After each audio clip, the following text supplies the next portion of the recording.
All right, I'd like to call this meeting of the West Southwest Milwaukee School Board to order. Ms. Steele, could you please lead us in the pledge? I pledge allegiance to the flag of the United States of America and to the republic for which it stands, one nation, under God, indivisible, with liberty and justice for all. Thank you very much. Would you please call the roll? Yes. Mr. Burns, Here. Mrs. Kaiser, Here. Mr. Keller, Here. Ms. Steele, Here. Mrs. Carr, Here. Mr. Sickich. Present. Mr. Ustruck is on. Here.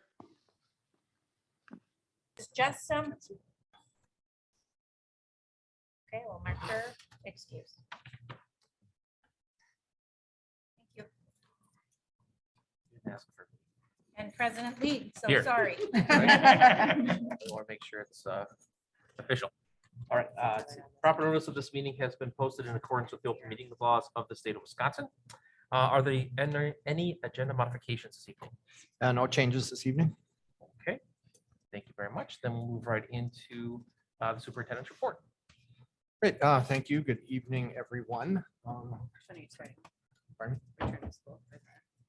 Yeah, we're going to do the return to in-person way.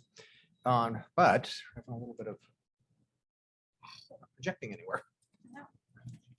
Oh, there we go. We have a new setup here too. I know, with the new table. Very nice. Great. So like we always do, we start with a little bit of an agenda on our guiding principles. So again, just a quick look at our health metrics, ongoing focus on student achievement and next steps.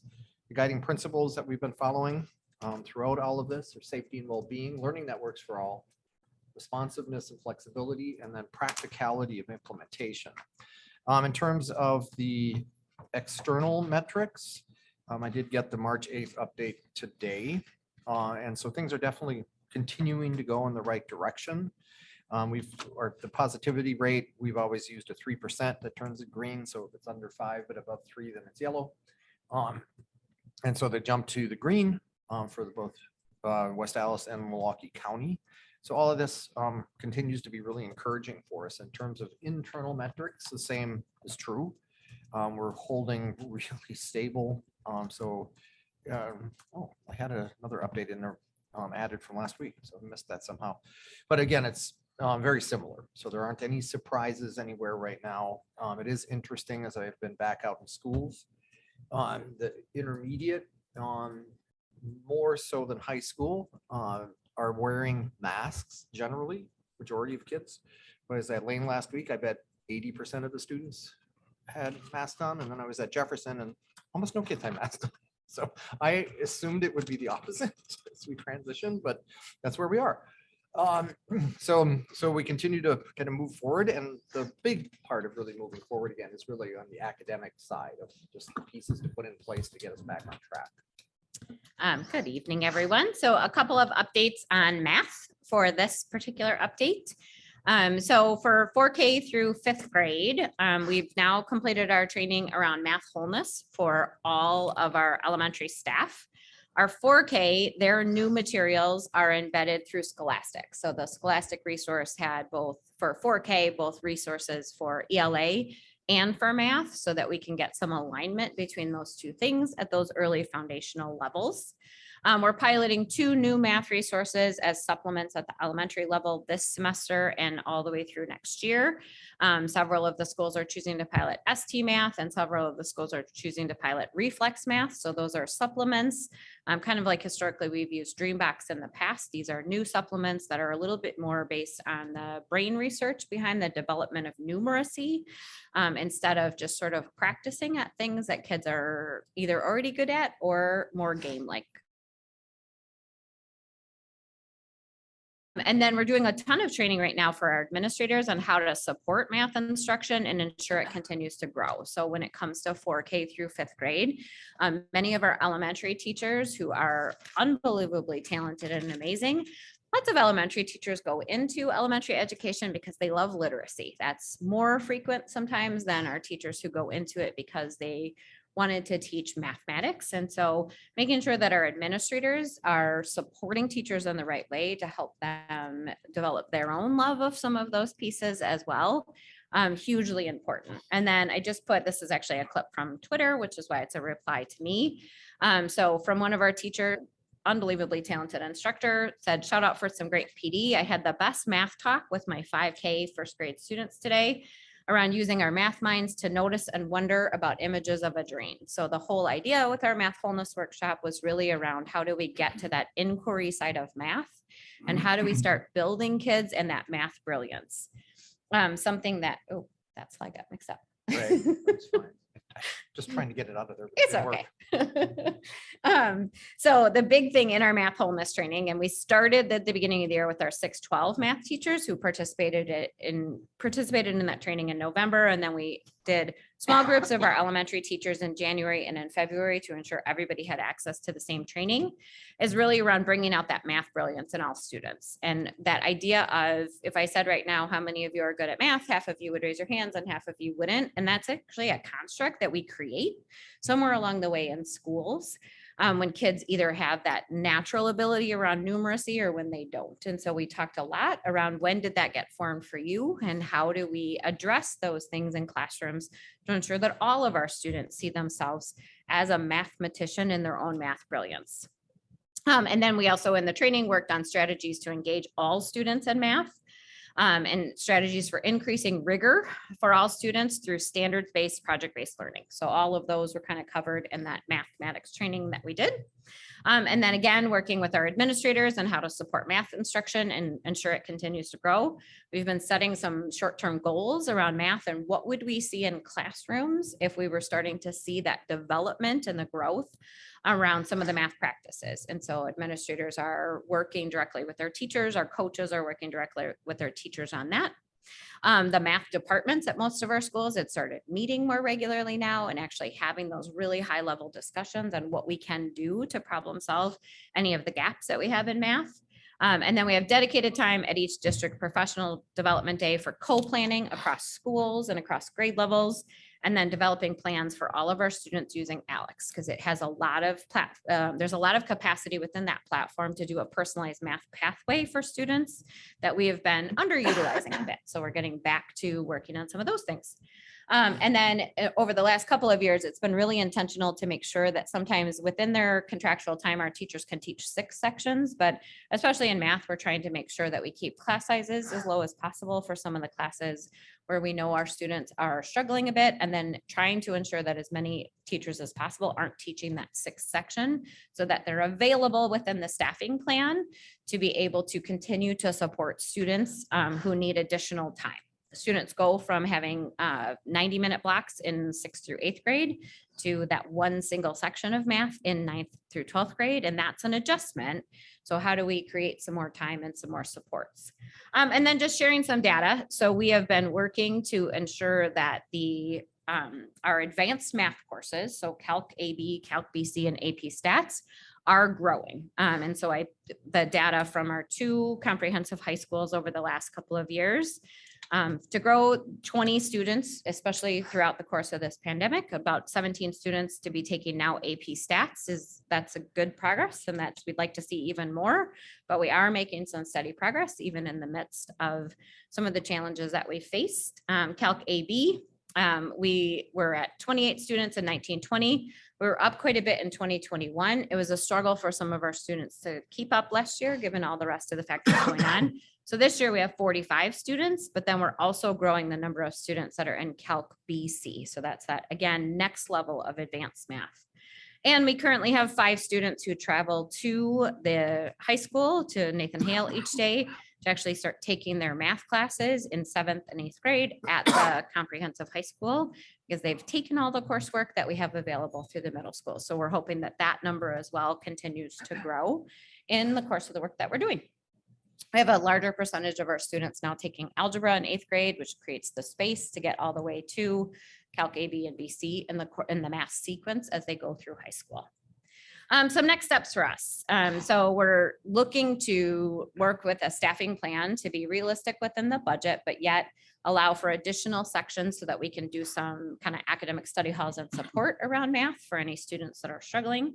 At the elementary level, we're going to continue with those AGR sections and using dollars around that to keep some of those sections lower so that we have more time to work with individual students who need acceleration and our students who need additional support. We're going to continue with our block scheduling and really being intentional with what we do in that time in math in grades 6 through 8. We're going to keep a close eye on those new math resources for 5K through 5th grade. And then we'll be due for a core resource adoption again in 23-24. So next spring, you'll see a 5K through 5th grade math adoption come forward that then goes into implementation for the following year. We felt it was really important to give Scholastic the time it needed this year and then delay that one a little bit so that teachers have the time to get used to those new resources.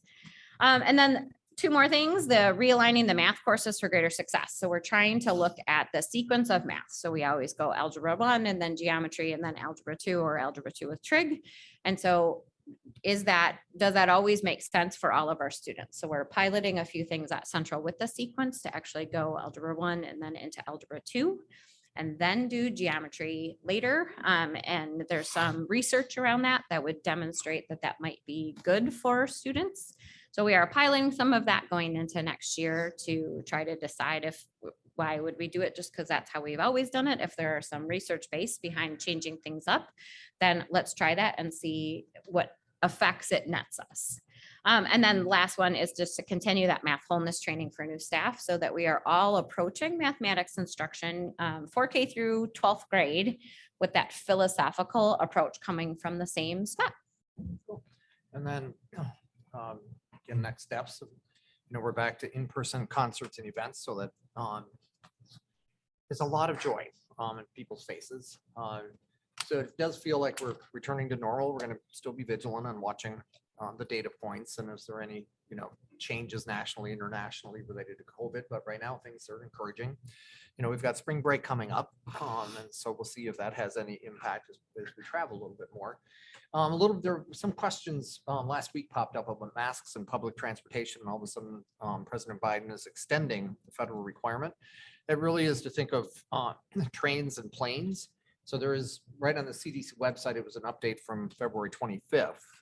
So that's language I just copied. So the CDC does not require masks on school buses, right? So there's a distinction there. And that's why we've made masks on school buses optional, right? So just so everybody's clear where that came from. So with that, I'll go on to 6.2, which is the legislative update. I'm not going to read all of these things. These have been in the legislative update before, but just a little bit of that intro. So the Senate rejected governor's special session and passes K-12 bills on the last session day. The governor's special session call was gavelled in and immediately adjourned by both houses of the legislature. The governor had called a special session on the plan to spend some of the state's projected budget surplus on a $150 refund to every Wisconsin taxpayer and $750 million for schools. The Senate then launched into a large calendar of bills in their last floor day before adjourning for the 21-22 legislative session. The Senate approved a number of bills, including the Parental Bill of Rights, unlimited expansion of voucher schools, and breaking up Milwaukee public schools. A summary of the K-12 bills acted on are below. The bills that were previously passed by the Assembly and passed in identical form by the Senate are cleared to move on to the governor's desk for a signature or veto. If the bill had not passed the Assembly or Senate approved a different version, those are likely dead for this session. So the list there is what's moving forward. And then the next thing is to watch, what gets signed into law and what gets vetoed. And then things that start to have implications for policy. That's where Neola starts to come in and starts to update policy language. We usually get some guidance from Bueller Vetter, a law firm, or if there are things that need to be attended to immediately. Then 6.3 is the Board of Education recognitions, and there's quite a few today. So from Dotke, thanks to our dedicated staff and students who volunteered to help out at our 8th grade Discovery Night on Wednesday, February 23rd. Happy to announce that we had 30 8th graders and their families attend the event, which aimed to give them more detailed information on whether Dotke might be a good high school fit for them. Dotke also had 12 current students voluntarily show up to welcome guests and assist with tours. We also had multiple staff attend to support the evening. The staff people that joined Principal Greg Ells were Amanda Hayes, Aaron Hanson Baisley, Phil Fromm, David Stolpe, Steve Carr, and Jeff Clark. Thanks to all of them for a night that was a huge success.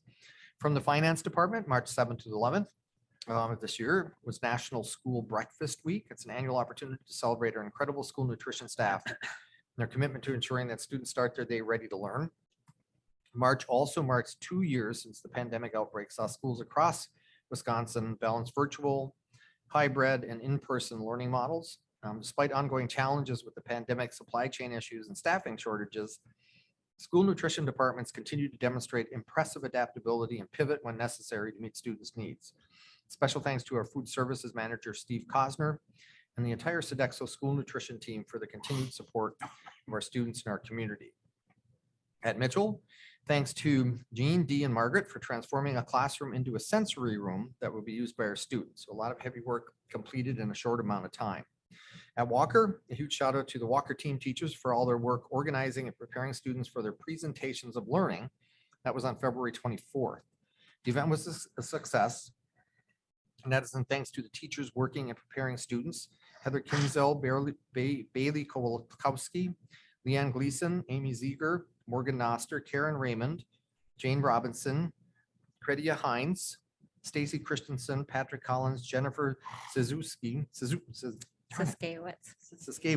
thank you, and Jennifer Streeter.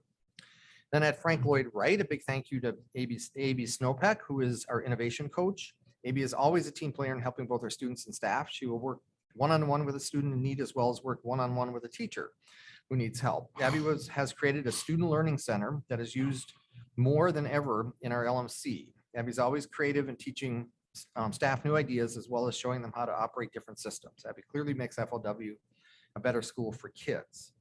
At West Allis Central, they want to give a huge shout out to the work of Lauren Ulatowski, Angela Mikulski, and Amanda Meyer-Clark for their work on expanding literacy at Central. They did staff-wide professional development, which focused higher order thinking through text analysis across all content disciplines. So thank you for sharing your expertise. And then at Jefferson, thank you to Tony Harris for setting up your niece, Ebony Lewis, to come in and read to the kids. All the kids were truly touched by her book, Dear Black Boy. Not only was it a great book, but the kids loved meeting an author in person. Their faces showed pure happiness when they received their signed copy of the book. This experience couldn't have been possible without you. And then 6.4, so these are just updates and information items. So a little bit of response to public comments from February 28th. We heard from several members of the public. Some spoke in favor of the early retirement plan that the board approved later that same meeting. And run into a number of employees that keep saying thank you. So I'll pass that right on back to the board as they start to make their plans. And then others in public comments appreciated that masks are now optional. Like I said, a lot of our intermediate and high school kids continue to wear them. One member of the public asked for a written response regarding why 2 members of the board voted against making masks optional. And just so we're all clear, board members are welcome to make their positions on any item in front of them public at board meetings, but you're not required to, right? If it takes place, then there's a record, right? We record all of them, your meetings, and the meetings have minutes. So that kind of request, we would approach it more from the lens of a public records request. And if there's no record, then there's no information to provide, right? We're required to provide records in response to questions, but we're not required to create records to respond to questions. So it's a nuance in the way open records law works in Wisconsin. I just thought I'd work into that a little bit. You can find it all in the Wisconsin Public Records Law Compliance Guide, which is updated regularly, and it's put out by the Department of Justice.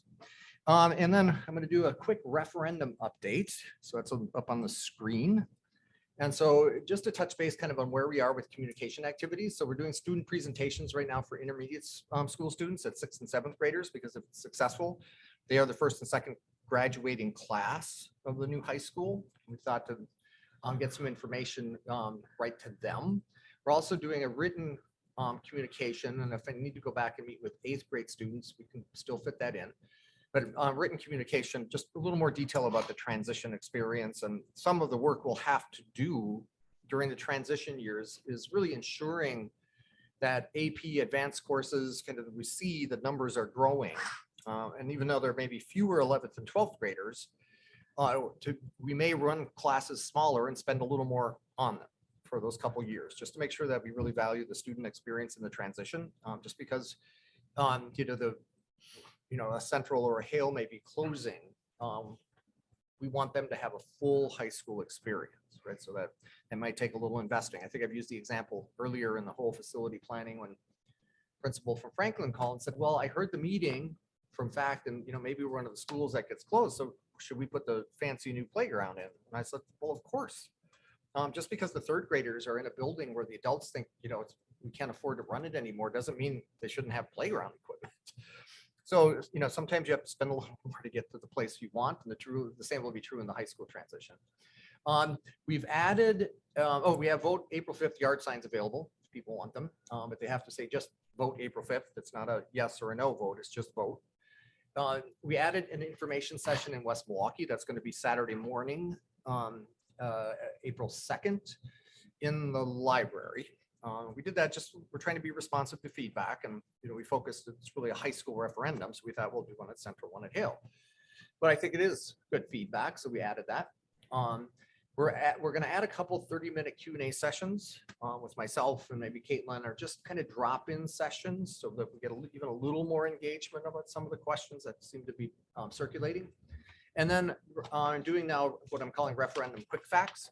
So that is a daily, just 1 to 2 minute little mini presentation that I record a voiceover so we can push the information out through social media, where we're all used to kind of grabbing things off Twitter and TikTok that's a minute long, and so trying to kind of go into that space and the way we're all used to communicating. One of these pieces, and this will actually be tomorrow's quick fact, and just thought it gets kind of interesting because some of the questions are, what happens if enrollment grows? Can all the kids really fit in just one high school? When you move kids back over to Central during the transition to construction, will kids fit? And the answer is yeah. The plan is students will fit, and there's an opportunity to flex enrollment if resident enrollment starts to grow. Right, we can manage open enrollment, so there'll be plenty of space should that happen, and that'd be a great problem to have. But if you just look at total high school enrollment, right? So right now we're over 2,500 by the year 2030. So I just kind of picked 2 rounds of high school students, so every 4 years. We're at 1923, and that's a graduating class of 475. But if you go to the next slide and you subtract Dodke, now Dodke we have envisioned to have 200 to 300 students. So I just picked the middle number. So let's say there's 250 students at Dodke in 2030. Well, now we have 1,673 students across 2 comprehensive high schools.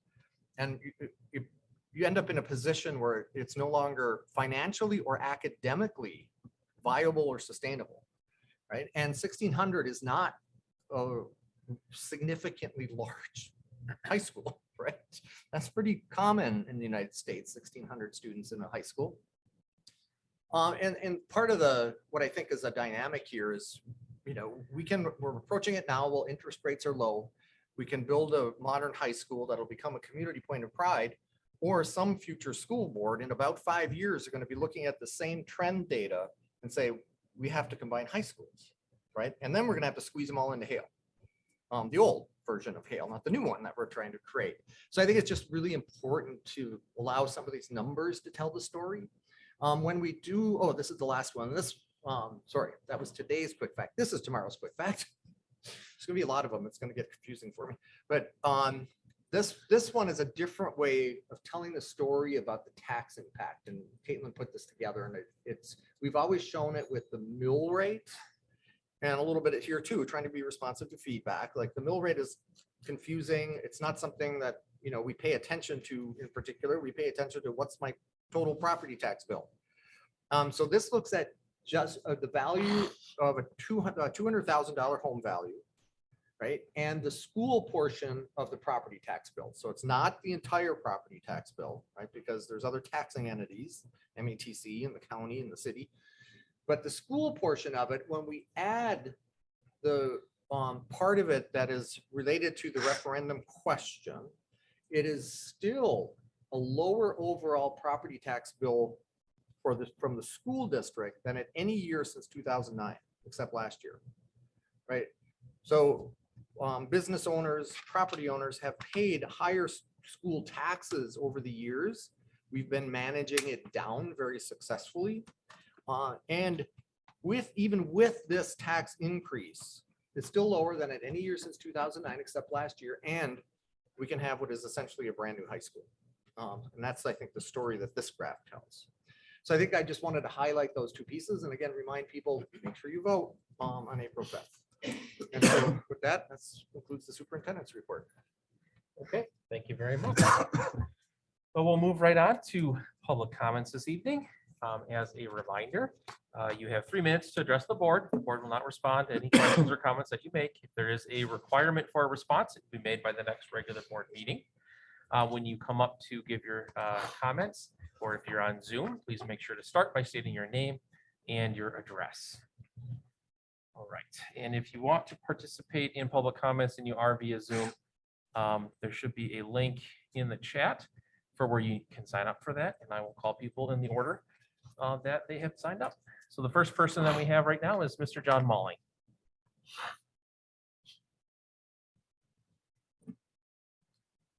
My name is John Malling, 3850 South Pole. What Marty just said confused me considerably because what it says in this pamphlet doesn't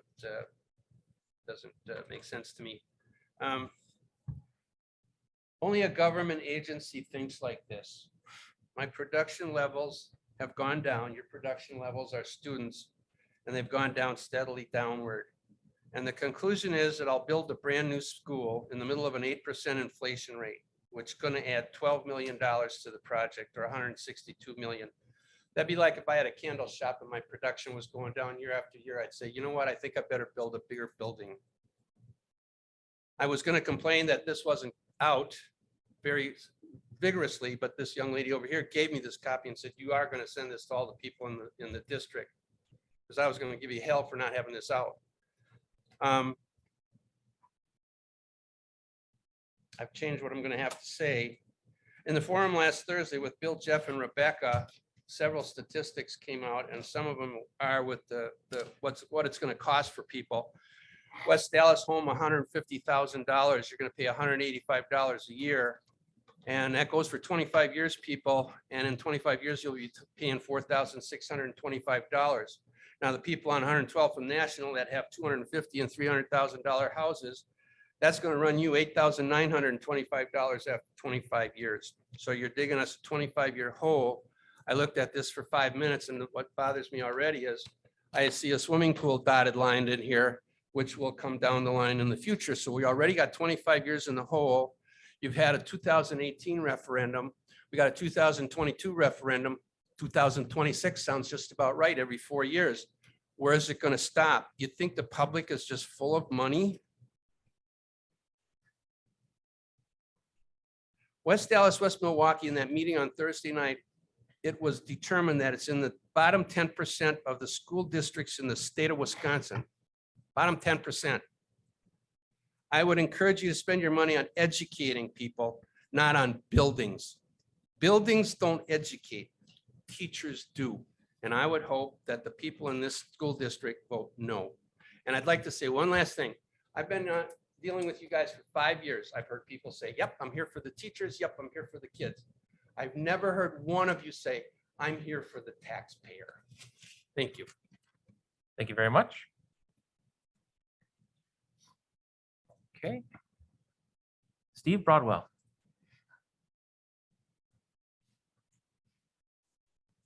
Steve Broadwell, 12965 West Ohio Court in Berlin.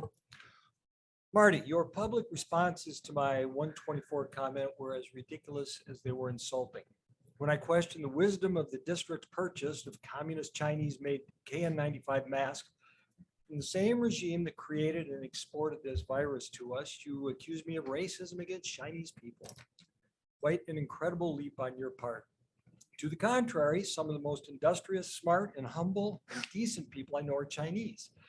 While you push district residents for yet more money, my beef with you is the useless and costly purchase that supports a repressive communist dictatorship that uses child labor, has performed forced abortions of an estimated 400 million baby girls, has murdered an additional 100 million of its own citizens. You lectured me again on racism, as you did previously, for an incident in the Hale Library that was equally baseless and insulting. Why must you default to charges of racism when challenged, which obviously spills over into the as you blame any disparity in results on unfair policies, programs, and practices in this country set up to oppress people of color? Meritocracy takes a backseat to race. Understanding your life's choices, I suppose that racism, whether real or imagined, is something you dwell on more than most of us. However, it does not give you the moral authority to lecture anyone when you feel someone might not meet your own moral standards, no matter how confused you might be about theirs. When I question the district's transgender policy as it relates to safety and sports participation of our young girls, you accuse me of transphobia. I've asked you now 4 times what your plans are to ensure the safety of our girls from boys who claim they are transgender and can use girls' bathrooms and locker rooms, yet you refuse to answer. You mentioned that the district transgender policy was developed considering safety. Are you concerned about the safety of the tiny percentage that might claim to be transgender, or the vast majority of our little girls that now need to share a bathroom with a biological male who could be 4 years older than she? You have chosen to expose our girls to a risk and level of discomfort that was not the case when they had separate bathrooms. You divert resources to indoctrinate with CRT tenets of diversity, equity, inclusion, using SEL as the vehicle. You ask our kids to become social justice activists to push your agenda. You force growth stunning masking and promote harmful, unnecessary vaccines pushed by the corrupt CDC. Many teachers, parents, and one school police officer lament the district's lack of discipline. You admit emotional problems and disruptive behavior are on the rise. Considering all this, district performance in the bottom 10% of state districts is no big surprise. Do you 10 think you have seconds. this district going in the right direction? But then I realize that's a rhetorical question. You. Okay. That's all I have signed up for public comments. If there's anyone online right now who is looking to sign up, I'll leave 30 seconds for you to do so.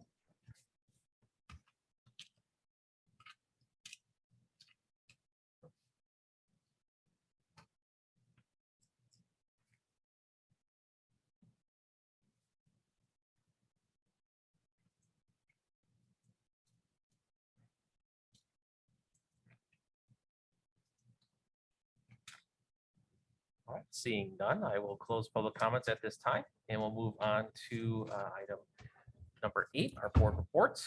I'll start by reviewing the board calendar. So today is March 14th at 6 p.m. We have our regular Board of Education meeting, and then we have a special education workshop immediately following.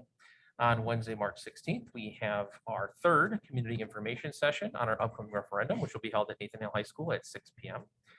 On Monday, March 21st at 6 p.m., the board has a closed session meeting with Dr. Lexman. On Monday, March 28th at 6 p.m., we have our next regular Board of Education meeting. On March 31st, Thursday, March 31st, 6 p.m., we have our second to last community information session, which will be a virtual session on the referendum. And then on Saturday, April 2nd, will be our last and final community information session on the referendum, which will be at 10 a.m. at the West Milwaukee Intermediate Library. Moving along, item 8.2.1, life readiness through college and career readiness. Mr. Ustruck, do you have a board report for us? I was not there this evening for the committee meeting, sorry. Work got in the way.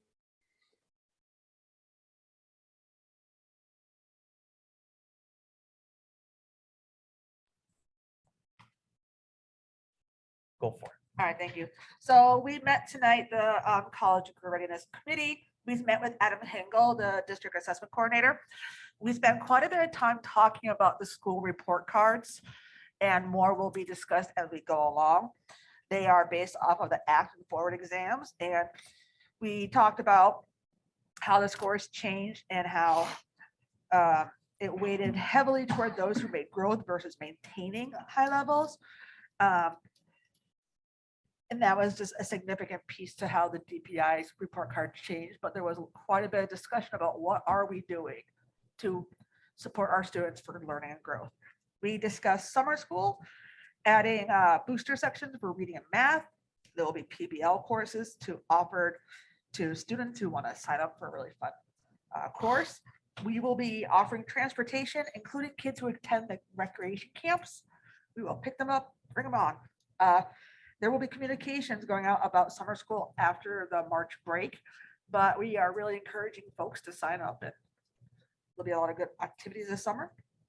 We talked about our 612 technology. There's been a request for students to be able to keep bringing their 612 technology home with them, and there's been a big support and change in how we inventory and don't lose track of things. So that's going to be a supportive measure. And we talked about professional development, working on micro-credentials and what to offer, and virtual items, and what's going to be best practices moving forward on PD. Okay, thank you very much. Does anyone have any questions about what Ms. Kaiser reported, or any questions that you would like her to take back to her committee? Seeing none, we'll move on to 8.2.2, communications, community relations. Ms. Kaiser. See, this one's written out, so it's my turn. At the February 28th Communications and Community Relations meeting, we discussed the referendum outreach plan. The second school showcase that evening was wonderful and incredibly successful. I wish more members of the public would hang around and see these moments, because students were absolutely excited to explain to us their projects and the deep learning that they have. Big thank you to Central, Nathan Hale, Franklin, Pershing, and Walker students for sharing their amazing projects and deep learning. We also want to deeply thank the parents and teachers for supporting their young learners on a late school night learning about local government. All right, thank you very much. Any questions for Ms. Kaiser about that report? Or any other questions that we would like to have her take back for this committee? Bill, if you have any questions, why don't you go ahead and type them in the chat, and I'll make sure to try to monitor that for you.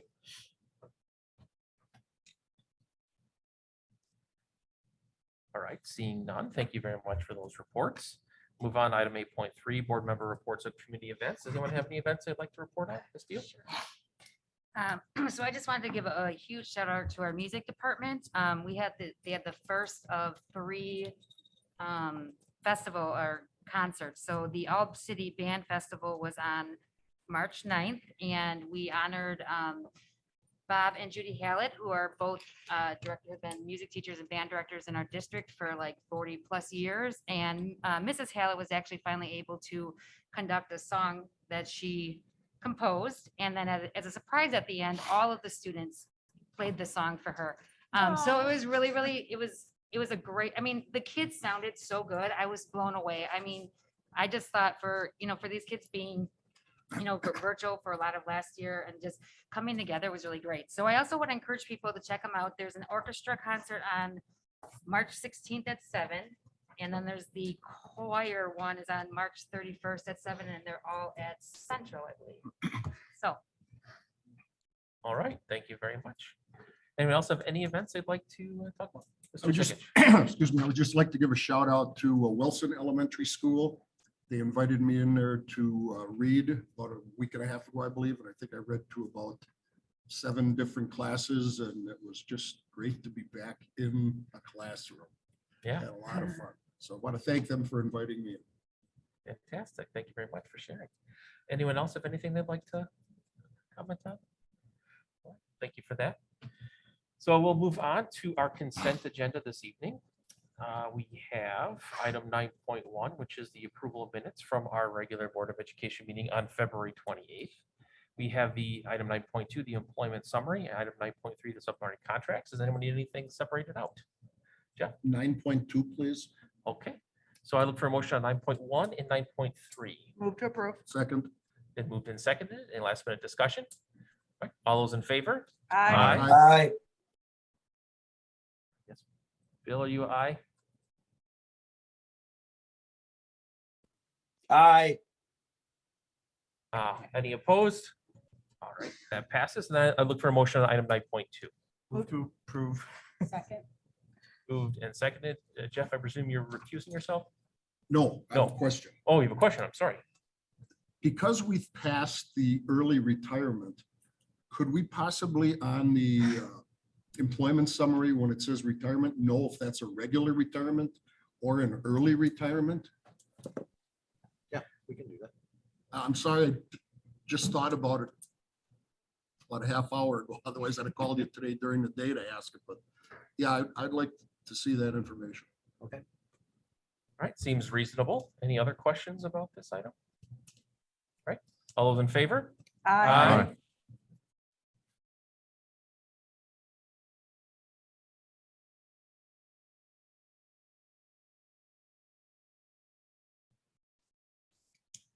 Opposed? All right, that passes, even if he was opposed. I don't think he is. We'll make sure. All right, let's move on to the action item tonight, 10.1, Girls Gymnastics Co-op Renewal. Ms. Strasser. Good evening, everyone. I'm here on behalf of the ADs to ask the board to approve renewing the co-op for girls gymnastics. It's a team between Nathan Hale, West Dallas Central, and DSHA. And it's just simply a yearly renewal. Anyone have any questions? Don, look for a motion. Oh, I Jeff? do have one quick question. and This came up maybe last year, or the year before with this. Does having 3 teams, does that, or 3 combined, does that hurt them for weekend tournaments? Because it seems like you never see us in any weekend gymnastics tournaments. Not that I'm aware of. According to the ADs, it's only helped to strengthen our program to have more athletes and then athletes that kind of work with each other to encourage others to work harder. So they all view it as a benefit. Oh, I get that. Yeah, but They I haven't never shared see them that. in weekend Yeah. tournaments. Okay, no big deal. Just wondering. So does it prevent them from? No. Because there's 3. Is that what you're referring to, Jeff? Most Yeah. of the teams in gymnastics are all cooperative combined teams, and some even have more than 3 schools Yeah, combined. Any other questions? I'll move to approve. Second. Moved and seconded. Any other discussion? All right, all those in favor? Aye. Opposed? All right, that passes. Thank Thank you very much. All right, we'll move on to item 10.2, our technical excellence scholarship recipients, Mr. Carr.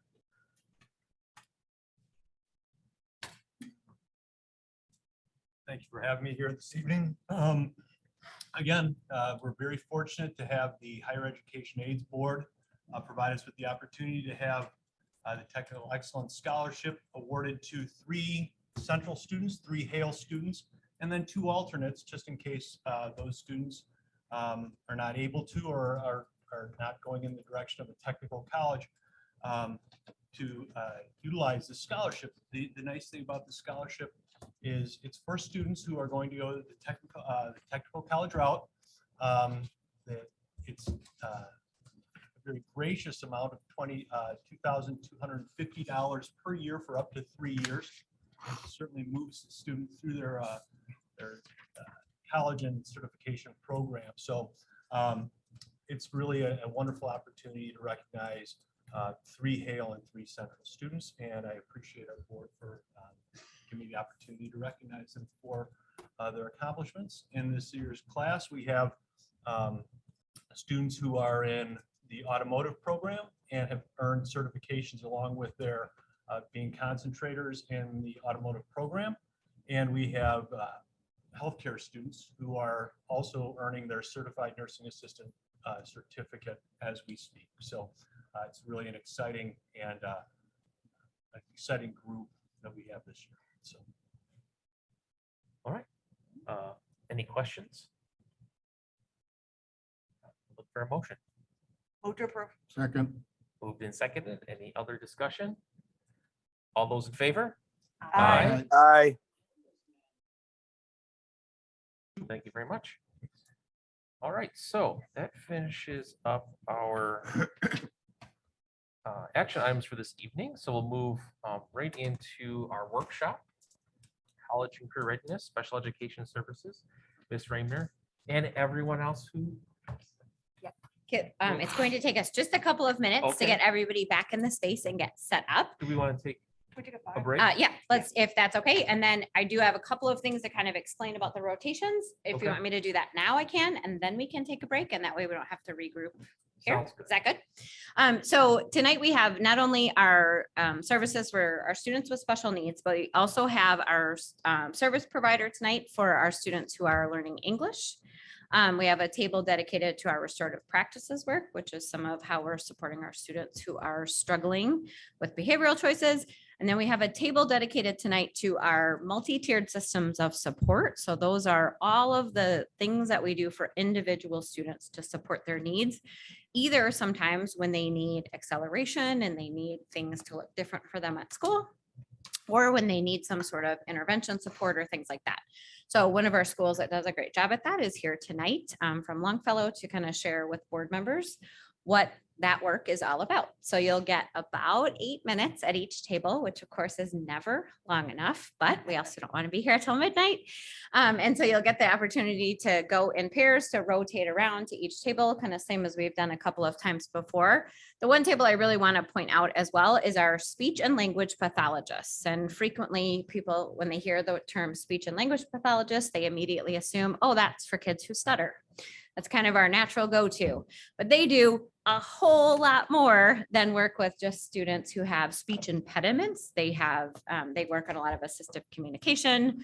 Some of our speech pathologists have written whole curricula for us around our social thinking work that goes all the way through our high schools. We have them pair up with classroom teachers or occupational therapists. So we have quite the contingent here tonight from our speech and language department because they do such a wide variety of things that you'll get the opportunity to learn a bit around a bunch of the different aspects that they do to support our students in our schools. Okay, so with that, we can take a quick break while they get all set up, and then we'll come back in and get into some small groups and start doing some rotations. Sounds great. Let's take a recess for 5 minutes then. Bill just got up.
majority of what I corrected two teachers.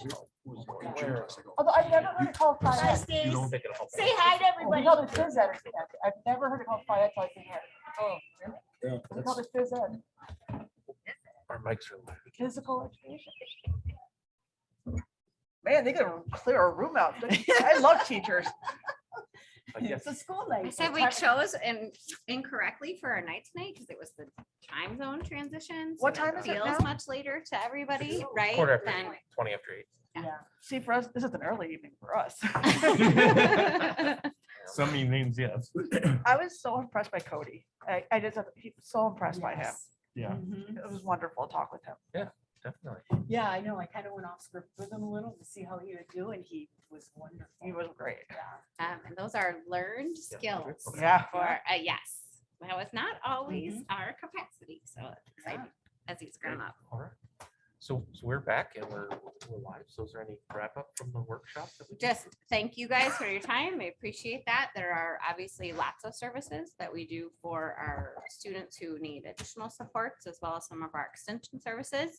And we will be back with similar faces and other faces on May 9th, I think is our date for GBC. So that's tonight. We'll For have what? ELA, Guaranteed and Viable Curriculum. So we'll Thank have ELA, Math, Science, Social Studies represented, our Physical Education Department, Art, Music, all of those. And we'll do another round like this that night for all of those services. All right. Wonderful. Very good. I love these nights. I love I just these love nights. these. I love these. I love student showcases. I love seeing Yes. the amazing people who are here because I love it. Yes. I love hearing the passion in their Mhm. voice and for what they do. Mhm. Yeah, everyone. Yeah. So amazing. I know. I was only talking to other teachers. They're just so, they're truly experts at what they do. Yep. You can just tell. And some of that comes as one of the ways we try to support our staff is to let them pursue things that they're super passionate about. So some of the social inquiry work, Mhm. some of that work came out of teachers coming to us and saying, hey, this is a huge passion area for me and I want to explore it more. And it has exploded into amazing things for kids and staff that are super excited about what they get to do every day. Awesome. All right. Well, I thought it was great. And thank you so much for putting it together and getting everyone here. And please extend our thanks to the staff that took their time out this evening to speak with us for this time. So if there's no other questions, I would look for a motion to adjourn. Move to adjourn. Second. Moved and seconded. All's in favor? Aye. Opposed? We are adjourned.